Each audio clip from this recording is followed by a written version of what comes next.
Oh, no, no. I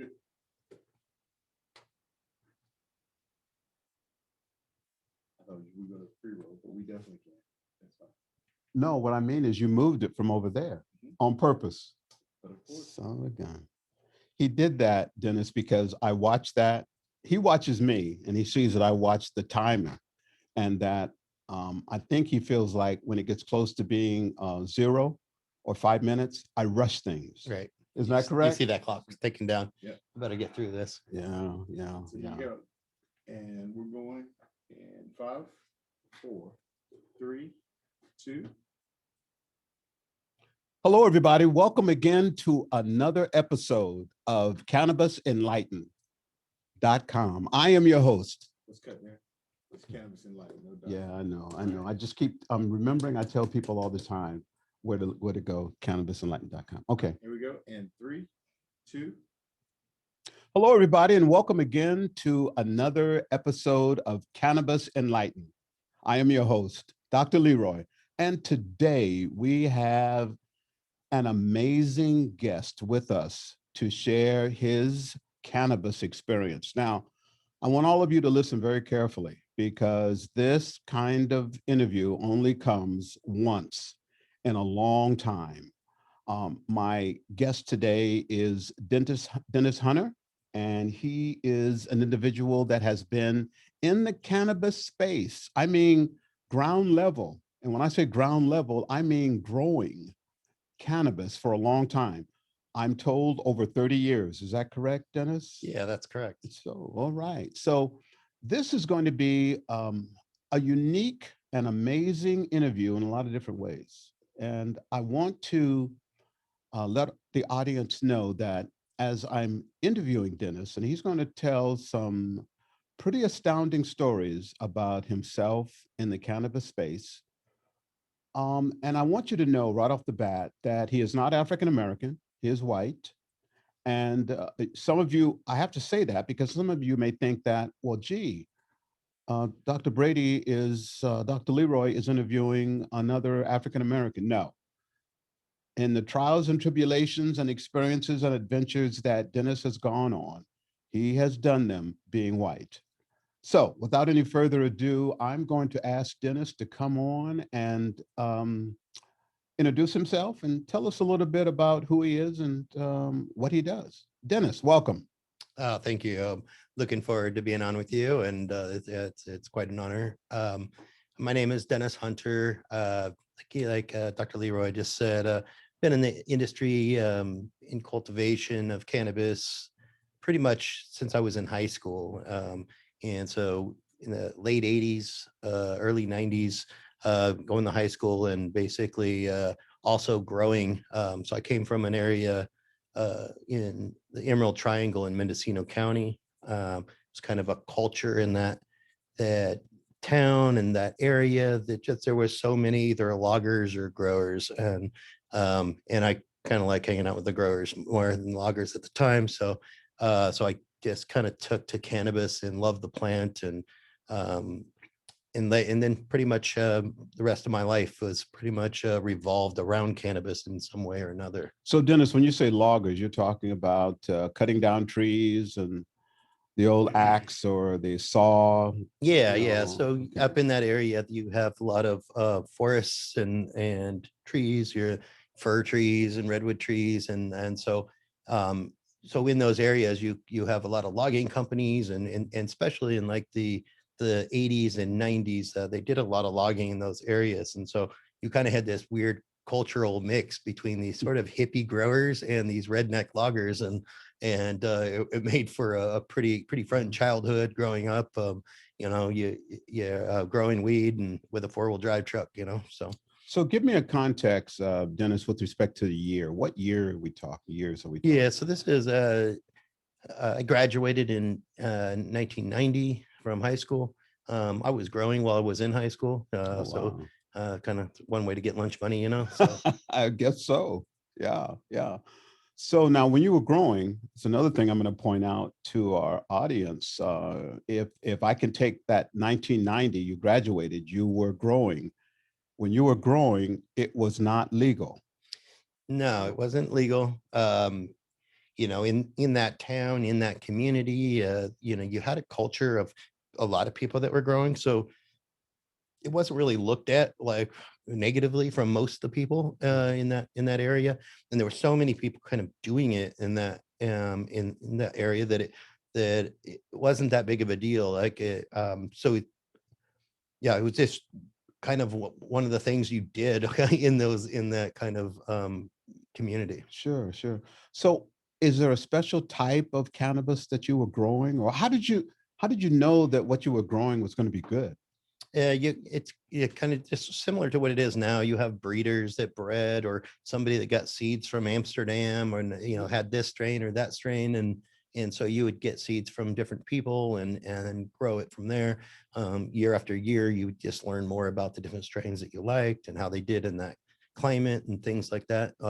When I was growing, it wasn't like I was growing on my own property. My parents weren't cool with cannabis. So we basically, what I would do is I'd go out and hike through the woods and find like a spring that was coming out of the side of the hill. And then I'd build a spring box to collect water and tie a line into it. And I used chicken wire and wrapped it in between some trees and lined it with plastic and filled it up with water and hooked on a little timer, and it would water the garden. I'd go around to the south side of the hill with black poly pipe and put drippers in to where I put all the plants, and I kind of thinned out a little bit of areas in the bushes and planted and pushed all the things out to the side to keep the deer and animals from kind of destroying the plants. So it was totally like renegade, go out into the woods and create a little area from Wow. a spring to grow. So it was a lot of fun because you're like out there, you're sneaking out, trying to walk out without leaving a trail where your kind of, we call them patches back then, where your patch was, because Sure. if some stranger found it, they might take it. So you're trying to hide it. You're trying to hide it from people that are walking around, or hunters, or hide it from the helicopters. Once back then you had camp, which is campaign against marijuana planting. It was kind of the federal government giving grants to have these teams go in to look for cannabis with helicopters.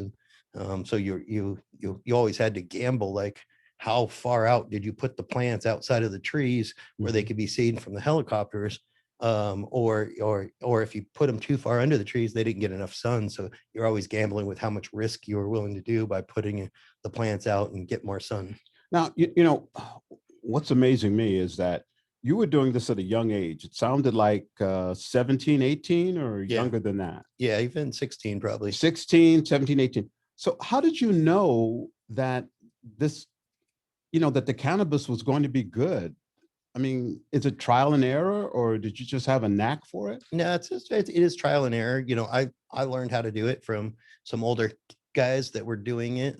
They took me and showed me their gardens that they had set up, and so I was like, oh wow, this is really cool. As I got a little tour through, somebody's older brother's garden, and I'm just like, and I was one of those like kind of jack of all trades. My dad always taught me how to do everything: building, plumbing, sheetrock, doesn't matter. And so I had all these skill sets. And so, growing was, oh, there's some plumbing, I run this pipe around the hill, and just, being able to put things together. And so I just kind of had a knack to just get it done. And so once I seen it, somebody else do it, I just kind of, copied what they did, and then learned from there. Okay, well, take us through your first grow or your first successful grow, because I'm assuming that maybe the first time you grew some cannabis, maybe it didn't turn out right, and then finally you got a pretty good crop. Yeah. What did you do? Well, the first one was in my friend's backyard. His Okay. parents were cool and with cannabis, so we grew some big plants in his backyard, and his dad kind of showed us what to do, and we grew, I don't know, 5 or 10 pounds of cannabis. Back then, it was, it definitely wasn't the best, but it was okay, and we sold it. But we went out one day, one night, and we kind of I grabbed my dad's like service truck, ones with toolboxes on it. Mhm. I kind of snuck out, took it out, kind of joyriding with some friends, and he got his mom's LTD, big old boat car. I And we remember. were out by the railroad tracks trying to kind of jump them over this little hump and kind of just getting rowdy as, 16-year-old kids. Mhm. And I ran my dad's service truck into his mom's LTD, and it Ooh. just smashed up the trunk and everything. So that first harvest went to buy his mom a new car and fix my dad's service truck. So, Oh, but that's hilarious. That's hilarious. Okay, with the second crop, how did you, okay, second crop you have, it's successful, and you pick the flower?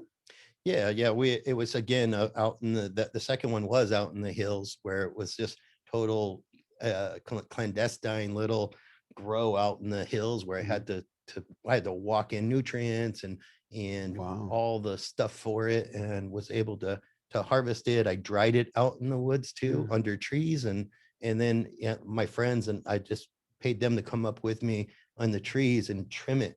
So we'd go Oh out my with gosh. lanterns and hang out all night and drink beer and trim the flower out, because we couldn't bring it home because my mom would be pissed, right? So I couldn't bring it anywhere. So we literally did the whole process out in the woods, and then Wow. got a handful of pounds out of it and sold it, and had money as a young kid. Wow. And from there on I was kind of addicted, and just it was kind of my whole life revolved around it. So I can just imagine. Let's go work for Dennis Hunter. He pays us money and he gives us beer. Wow, you probably never had a problem with finding people to help you. No. I don't. There was no problem with that.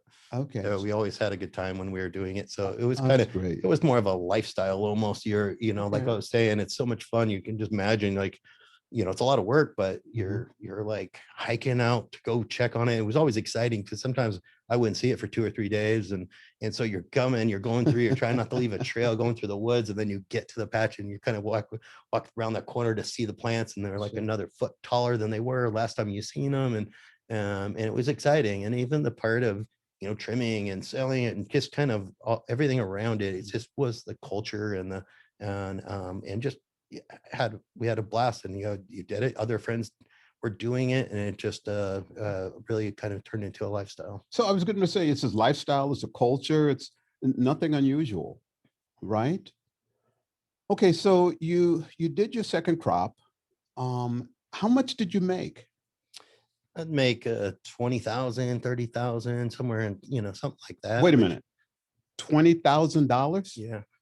So you're a young kid and you're not 20 yet, and you're growing something out of the earth and you're cultivating it and you're manicuring it, you're cutting it, and you found a way to make $20,000 Probably more.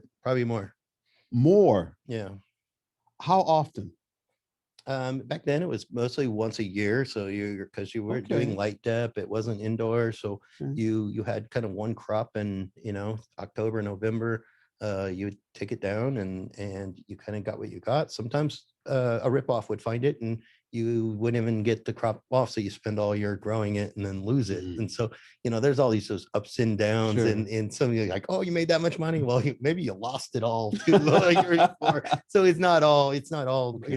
that it's the trials and tribulations that come along with it Sure. as well. And, it's at times you got your flush with money because you just harvested, and it's funny because some people go broke all year long and then they get their money right at harvest and they spend it all in 3 or 4 months and they're broke for the rest of the year until they harvest again. Wow. Okay, what are we buying now?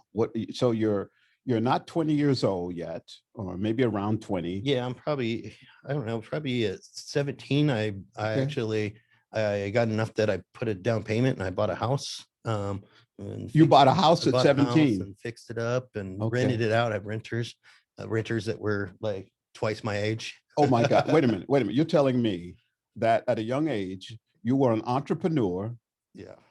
growing and trimming and preparing cannabis. And you were, in that regard, you're an entrepreneur. And then you were another entrepreneur because you were a landlord. You Yeah. bought houses, fixed them up, and you rented them to people that were twice your age. Yeah. Oh my God. That's amazing. That's amazing. Okay, so let's fast forward a little bit. You had been doing this for several years, and I'm thinking that you were getting pretty good at it. Yeah, it's one of those things. Like, I've been growing for 30 something years, Sure. and but it's with cultivation and growing cannabis. I think maybe it's why we get so addicted to growing and loving this plant is it's always hard to understand. And I feel like even like I'm still learning. Like every year teaches you another thing or something else goes wrong that you Mhm. have to figure out how to fix. And so it's one of those, it's a lifelong lesson that's being taught to you, and so yeah, Yeah. you get better, but never do you get it figured out all the way, Dennis, I'm glad you said that because many people that I come in contact with, a lot of students I used to teach when I was teaching the business of cannabis, and still, now I talk to people, they find out what I do, and they say, "Oh, I want to I want to be a cultivator. I want to grow and I want to get rich." And you're letting me know on this podcast, on episode, that it's not a piece of cake. It takes time to develop the techniques to be a good grower. Yeah, absolutely. And then there's things outside of your control that happen sometimes too. And so a lot of times you're limiting how many things outside your control that can happen. And so and then some people first time, first crop, they just knock it out of the park. And I'm like, oh man, you're ruined for the rest of your life. Yeah, like you have all disappointments from here on out. Oh, wow. Okay, so now at that time, you weren't so much concerned with CBD or THC. I'm thinking that the THC was the thing. Yeah, no one even knew what CBD was Okay. back then. It was several years after that the other cannabinoids started, to be, more not people had more knowledge about them and things like that. So we didn't really even think about that. There were just different strains and stuff that we'd grow. Find sativa and indica That was was it. that. There's Mhm. another ruderalis was a kind of that weird stepchild one of that would grow and Tell us about that.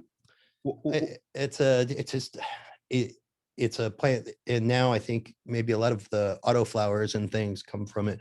It was one that would just start flowering right off the bat. It would only get a few feet tall, Mm. and so I went to Amsterdam at one point and got some seeds, and um, and so I came back and I had a couple of ruderalis seeds, and it was like, oh my gosh, these things started flowering right pretty much right after I planted them, and so it was just this kind of weird plant at the time. We didn't really understand a lot about it. Mm. So you kind of had the indica, sativa. That's kind of how you judge things. And, a lot of times it seemed like the indicas could finish a little bit early. The sativas went long and got Mm. tall and kind of more skinny, long leaves and stuff like that. So was your education mostly the experience, or were you reading books or articles or talking to other growers? Yeah, so I definitely tried to learn as much as I could and took advice from people. And a lot of times I seemed like I hung out with a lot of older people than myself, and so I got really great experiences from going up to places and seeing huge grows, and it just gave me more ideas to expand and go larger, and it was kind of cowboying it out there for many years. Mhm. Okay, so now it sounds like you were doing really well in the cannabis space, growing, and it sounds like you also started cultivating, and in a way started the processing, I guess maybe. No, no, I didn't. Extraction, even back then, people didn't do a lot of extraction. Really wasn't around. People were smoking flower and stuff like that. I think probably it was probably in the mid 90s, late 90s that I really seen some first cannabis oil, Oh, and people were kind of, hot knifing, heating up knives and kind of hot knifing, oil that the they had flower, gotten and right. stuff like that. So it was Mhm. very kind of rudimentary, ways of smoking cannabis oil. Okay. Now, in your heyday, at the apex where you were really doing well, how much cannabis were you growing, and what was that producing in terms of dollars and cents? Yeah, so I kept going and growing a little bit larger. It was like kind of always a challenge, and there would be a lot of money that would come, and it seemed like it would always kind of flow through your hands a lot. I don't know, like you used it to go bigger and buy property or do something to keep expanding. It didn't seem like it ever like just stuck with you like you would think. But you know, I'd seen, you know, I had some grows where they were pretty large, and it could be hundreds and hundreds of thousands of dollars that we were growing that year, and Right. and even larger at times. And you know, I back probably when I was 22, I bought this property, and so I'm kind of gonna go from, you know, growing that guerrilla style growing out just in national forest or state forest or wherever, and actually buy property where I'm growing. And yeah, and then I was literally getting ready to do it, and we had planted all these plants, and one rainy day, had the sheriffs come in and raid the property, and I took off running, you know, and kind of ran up through the woods and had to turn myself in later, and then I ended up getting sentenced to 7.5 months in the county jail in Mendocino County at 22 years old. And but I was in there, I was serving the time, and I was literally planning my next grow. You know, I like it's been like had a piece of paper, I was drawing out all the different things I was going to do. So jail didn't deter you? No, it was just a place to meet other growers, and you know, and so I basically got out and I moved to Humboldt County, and I had this whole plan. I'm like, man, I'm not going to get caught again. So I decided to build an underground indoor grow. Oh my gosh. And I literally rented a backhoe and dug a hole, like, and had a contractor guy help me and poured a slab and built cinder block walls and put a barn on top of it. I even put little horse stalls out around it so it looked good, and had a generator that was running to power it. And and so I did this big indoor grow, and then bought another property and put in, you know, more grows on that, outdoor grows. I started buying property all over this whole area up in Humboldt, and I had outdoor grows just everywhere, and then I built another huge indoor grow that had, you know, several hundred lights, and at that time that was huge. Right now, you know, with the regulated cannabis, that's like, oh, that's like a mediocre little grow, but back in, you know, the mid 90s, 300 lights was unheard of, and you know, powering it all with a diesel generator, and out in the middle of nowhere. And so I did that for several years. And like I said, the money comes in. Well, I bought properties, right? So I kept buying all these properties with money I was making. And then, you know, one terrible day, I met these strangers walking down the road, and I didn't meet them. I had to go find them because one of the guys that was working with me seen them. And so we went and kind of looked and found them hiding in the woods. And I walked them off the property, and they told me they were cutting firewood out there.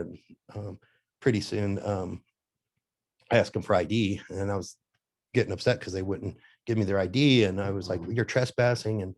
And I told them I was going to put them under citizen's arrest. And they kind of chuckled a little bit. And one of them pulled out a gun and pulled out a necklace badge, and DEA. And so just like I always do, I ran. I took off running, went across the road, running through the woods, and I had my wife and a newborn baby back at this house that I just built. So I ran there and I got them in the car, and I told them to go out the back road, and then I went down to the big indoor that I built, and I had all these trimmers there, like 12 people trimming there, and I'm like, you know, got them out and told them to walk out down to the woods and get out of there, and then pretty soon all the sheriffs and DEA, all of them came in, and I took off and went and got an attorney, and my attorney's looking at it. There were so many plants there at the time. There was 12,000 plants. It was huge. It was the biggest indoor bust in Humboldt history at the time. And there was news camera crews that came and filmed it all. I had people on the East Coast seeing the news media talking about it, because I built it like a facade, so it made it look like there was playgrounds and all this stuff around this big building.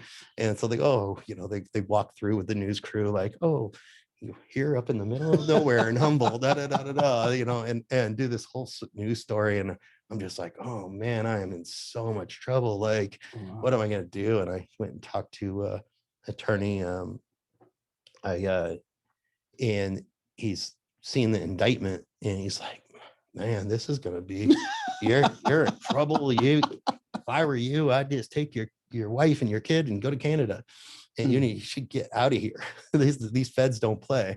Wow. And so I went on the run and became a fugitive. Oh my. And so I changed my name. I got passports for me, my wife, and young daughter.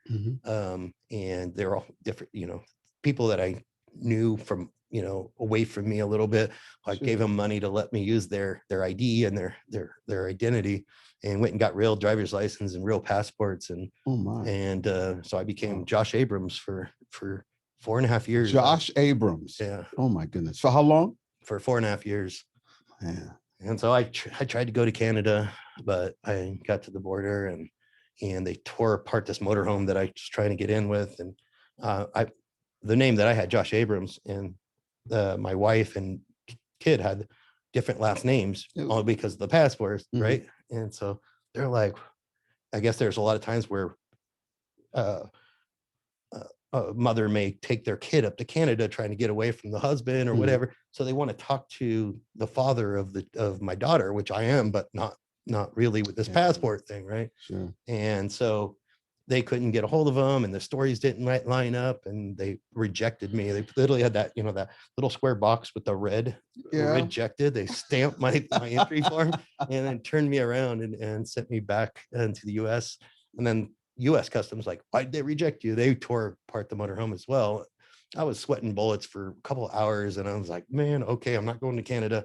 So I shaved my head, grew a goatee, and came back down into Sonoma County and kind of, started trying to figure out what to do. Okay. I need to make a living, and all I know how to do is grow. So I was just like setting up indoor grows for people and catching a little cut of it and stuff for years, and started a nutrient company called Cutting Edge Solutions, which now is kind of a large nutrient company for cannabis. And it belongs to you. It did at the time when I started. But you sold it. I had some partners. And they kept it running, and it's still going, and it's a great business.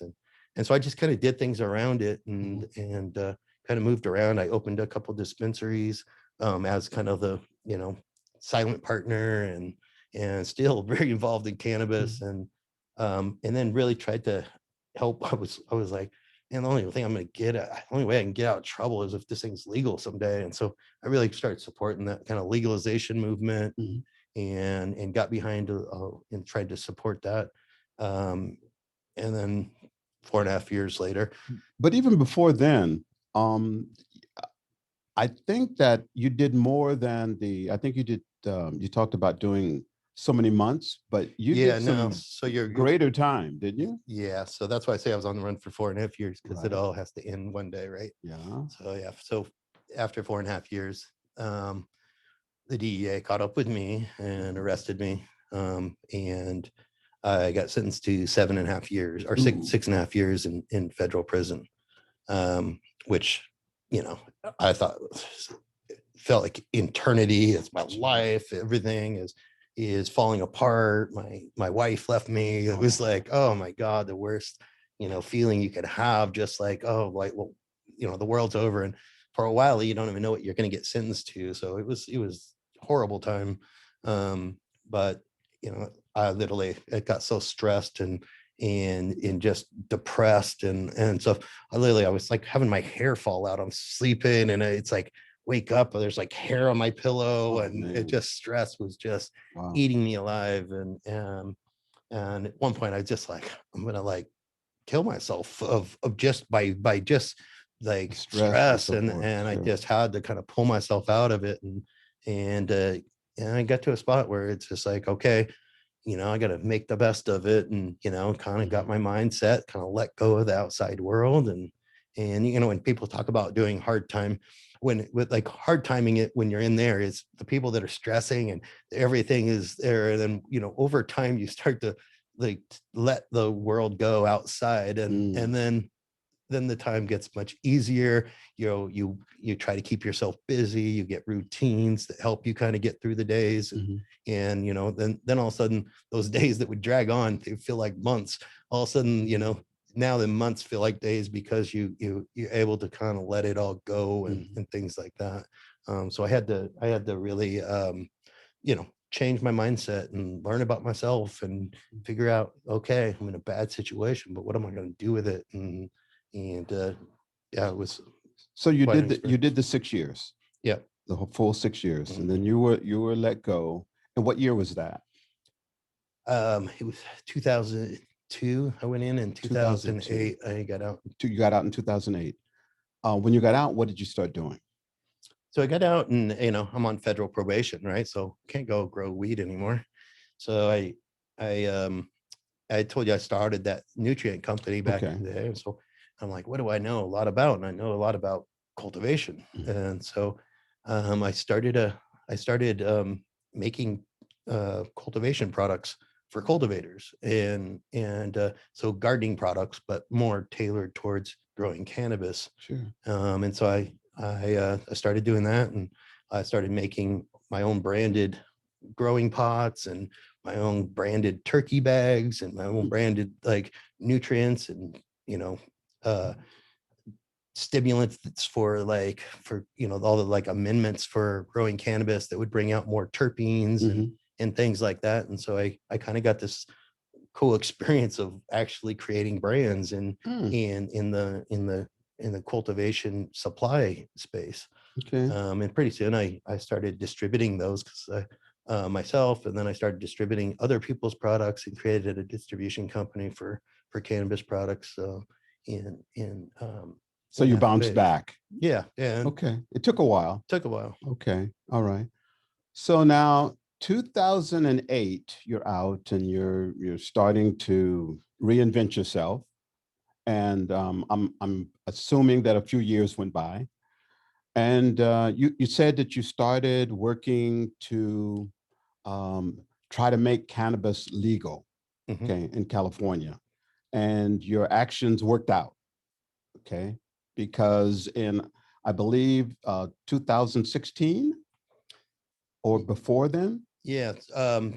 So yeah, 2000. Well, if we kind of keep on that run of, I was on federal probation for 5 years, Okay.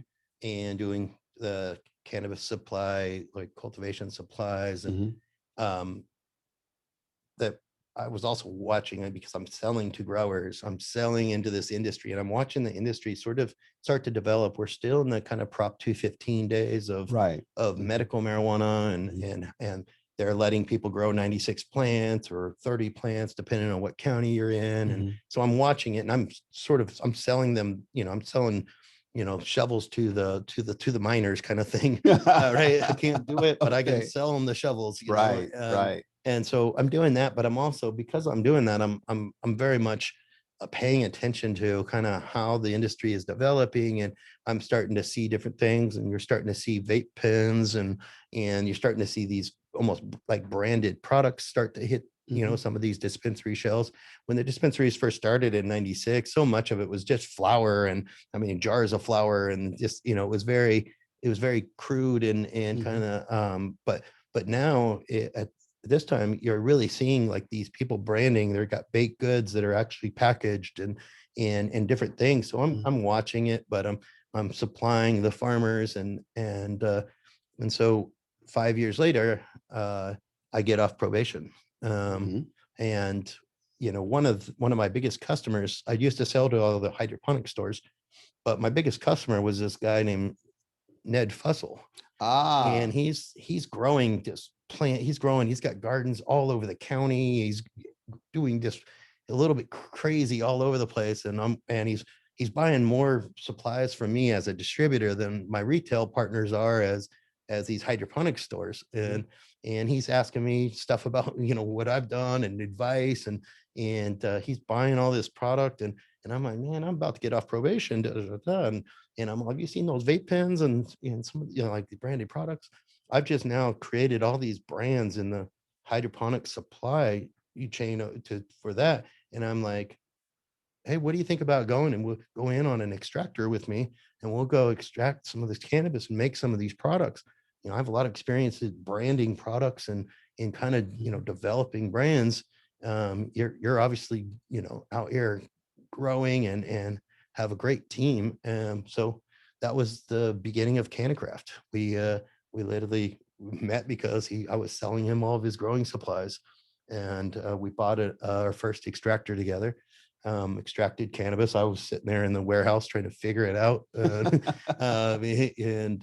he was supplying all the flour and stuff that we are extracting, and we kind of stumbled through it till we figured it out, and created a couple great brands with Absolute Extracts and Care by Design. And Ned Fussell is your partner, is a co-founder of Cannacraft. And as you were talking about, the brands that you have created are, I understand, award-winning brands.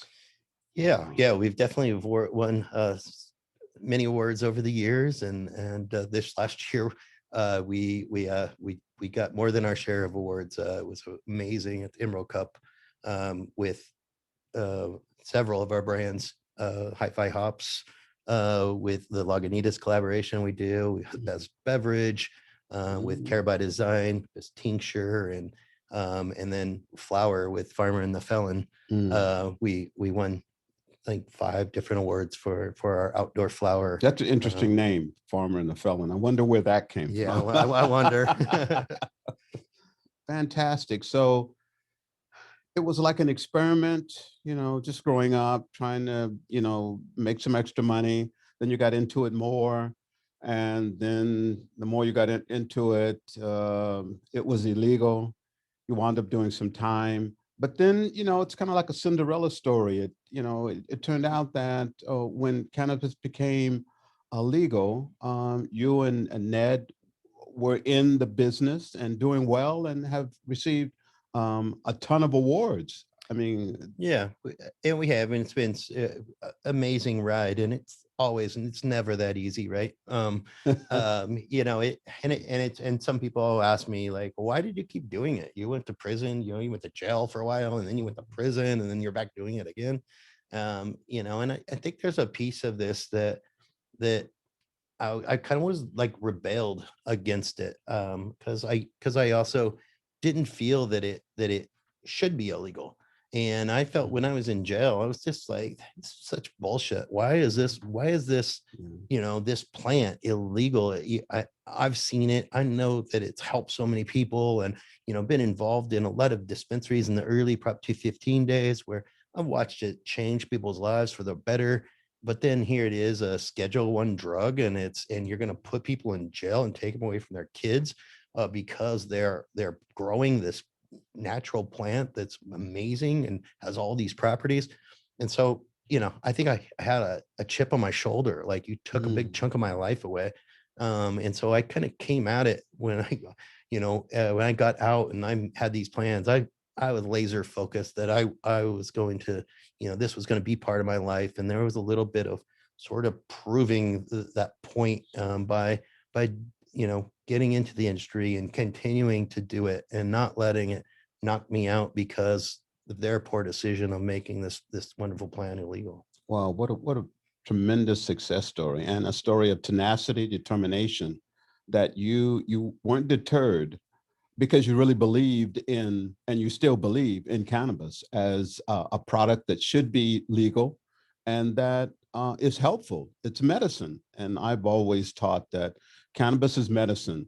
The fact that you get high from THC it's kind of like a byproduct of it, because as you alluded to earlier, so many other cannabinoids that are very helpful to people. And some of the products that you've developed are produced, designed, invented to help people, to help them get over pain. your design by care is absolutely marvelous. I've used it myself, and I know many of the listeners have used it. So we have you to thank for that. Yeah, yeah, no, and it's great to be able to create products that you see change people's lives. Like, Mhm. you know, when we look at on our website and we get responses from people that literally they tell you that like, oh my God, I was wasting away, and this helped me so much, and change. It's just what a great you know, blessing to be able to be involved in an industry where you can do something like that, and to be in an industry that's so young and immature right now, and there's so many challenges that challenge us, but there are also experiences that you can only get if you're kind of on this bleeding edge of this industry, and stuff. So and then there's also this piece when we were just talking about, you know, the name Farmer and the Felon. This brand is really, we developed the brand. This was really to kind of talk about the story of our company, and the fact that I'm a felon, and that I lost time in jail, and there's still so many people in jail right now, over 40,000 people in jail right now for nonviolent cannabis offenses. We have them postered up up Right. Cannacraft. You probably seen on I've that seen wall. it, yes. We kind of did some letter writing campaigns, because one thing when you're in jail, you know, it's a lonely place to be, and you know, one thing that is what everybody looks forward to in jail is that mail call, and getting those letters from the outside, knowing that people still remember you, care about you, and so it's just you know, I just couldn't even imagine being in jail right now with a developed industry like this. Like, we got brands, there's billboards all over the place. And can you imagine being locked up for cannabis? People win right now? awards. Win I'm getting an awards award for growing yeah, something and I might even be able to have an advantage to get a license because I went to jail. Exactly. And it's like, wait, what are we forgetting? There's still 40,000 people sitting in prison right now for cannabis. And it's like, are we running with this whole thing over here? I mean, I think we just the basketball player in Russia, I think, that was in there for cannabis, right? We just did a trade. The federal government just did a trade to get her out of Russia, which I'm glad they did. But when you think about it, I was just talking to somebody earlier today about it. I was like, what a weird thing, where federal government just got her out from having a vape pen, and get her out from a crazy sentence in Russia. But what is happening right here in the US, you've got people sitting in jail doing life or 40 years or 60 years for cannabis offenses that are happening right here. And it's just like a really, we really, when we started the Farmer and the Felon brand, what we really wanted to do is create some messaging, you know, using the brand to inform people that there's still people sitting in jail. It's not done. Just because we're seeing all this, it feels like it's legal. It's not. Federally, it's still a Schedule I drug, and people are still sitting in prison. And so as we keep going here, I think we have to shine the light on that, and try to get these people out of jail. Absolutely. I noticed that you are member of the advisory board for the Last Prisoner Project. And not only have you donated your presence, but also I noticed that the Farmer and the Felon brand it's a sponsor for that project, and I applaud you for that. Yeah. And those guys are, and Yeah. they're great. They're it's great being on that advisory board there, because I get to see some of the good work they're doing, and they are getting people out of jail, and they're creating, you know, policies that for whole states where they can hopefully get a big chunk of people out of jail, whether it's just one or whether it's a group in a whole state. They're doing some great policy work, and I would encourage everybody to help support them, because they're on the ground floor really trying to make the changes to get them out. I noticed when I was in your facility, and you've got a large, beautiful, large, productive facility up in Santa Rosa, and in one of your buildings, an entire wall. And these are not small buildings. How many square feet do you have in that main building there? Yeah, it's about 45,000 square feet. 45,000 in that one. And I know you have several other buildings in which you do distribution, and you dry the flower and so forth. How big are those? It's probably altogether, all of it's probably around 75,000 square feet. 75,000 square feet. And one of those, the main building you were talking about, there is an entire wall. And I walked that wall and I tried to read all of there's a picture of the individual that's in prison and a write-up, a sincere write-up that if you stand there too long and read those, Yep. you start crying. Yep, I absolutely. mean, you can't just read those captions and think, oh, well, that's just the way it goes. I mean, these are real people. Real people with real families, you know, Yeah. and as hard as it is for that inmate, you can imagine being, that being your father that's in jail and have to grow up without a father or a mother and stuff. So Absolutely. Well, I think you're doing not I think, I know you're doing some amazing work in the cannabis space, and I applaud you for that. And I thank you for giving some of your time to talk with us about cannabis. And something new has happened with Cannacraft. Cannacraft has merged, I think, with March and Ash. yeah, we're really excited. We've merged with one of our best retail partners that we've been working with for several years, and just the culture fit between the founders of March and Ash and Cannacraft. When we got together, we really felt like, oh my gosh, we are so much alike, and it really is amazing having partners like these guys and the work that they've done down here in San Diego, with the communities. It's like when we first started too, it was like the stigma around cannabis. We had to battle that for many years. And so in doing that, we had to let people know who we are. And a lot of times what we did and what March and Ash does is get out in that community and get to know them and do community projects and really, show them. And pretty soon people would come. We do it with tours at Cannacraft. We tour through people that they might hate cannabis, but I give them a tour through Cannacraft and show them the products that we make. And they go, wow, this is not what I expected. This is like any product, like, this is what they had in their minds and what they had of the people being these evil people or something that and the media and the government have really done us a disservice of how they've painted this industry and stuff. And so the best way to change people's mind is to get out there and show them and have them meet you. I literally, you would see that you just change their minds, Right. spending just a little bit of time with people. And then letting them see you out in the community, actually, that you care about the community and you're there to support it. And so it really changes things. And that's really what we've seen, that culture bring the two companies Right. together. I can really say amen to that because I have been a participant in a tour that you gave at Cannacraft and watched you give tours. And it appears as though every tour is fresh. I mean, it's not like, okay, here I go again. This is that. You're excited. And you must have done this tour, God, 1,000 A lot of times? times. Well, A lot of times. a lot of times, but it is exciting because it's we've worked so hard to build it, and there, like I said, it was never easy. There was turmoils. We at one point we had cops come into Cannacraft and kick all the doors in and put me in jail on a $5 million bond. And it's like, what, talk about a bad day at Cannacraft, and but what came out of it, we went and got the laws changed for manufacturing, and sometimes bad things happen, but they happen because you need to react to it and change what's going on. And so with really bad days came good days after that, where you've seen change happen.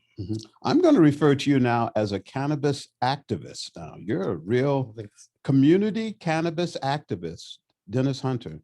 Once again, I want to thank you for being so gracious with your time and giving us some stories and reactions, experiences that you had in cannabis. The listening audience, if they want to get in touch with you, how would they contact you? Yeah, through our website. I think getting messaging through there. We also, we do tours up at Cannacraft. So if they ever find themselves in Santa Rosa and can contact us, it's one of the things we kind of have a sort of an open door policy and try to bring as many people through as possible. Okay. Well, thank you very much, Dennis. Once again, I want to thank you. You've been listening to Dennis Hunter. He is co-founder of Cannacraft, now part of a large organization that includes March and Ash, spending some time with us, letting us know his travels through cannabis from high school to where he is now, a journey that had some ups and downs, but now I think he feels like he's helping people to better themselves through something natural, cannabis flower.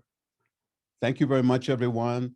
I'm your host, Leroy Brady. You've been listening to Cannabis Enlightened. You can hear this episode and all of the episodes that are included on the podcast by tuning in to cannabisenlightened.com.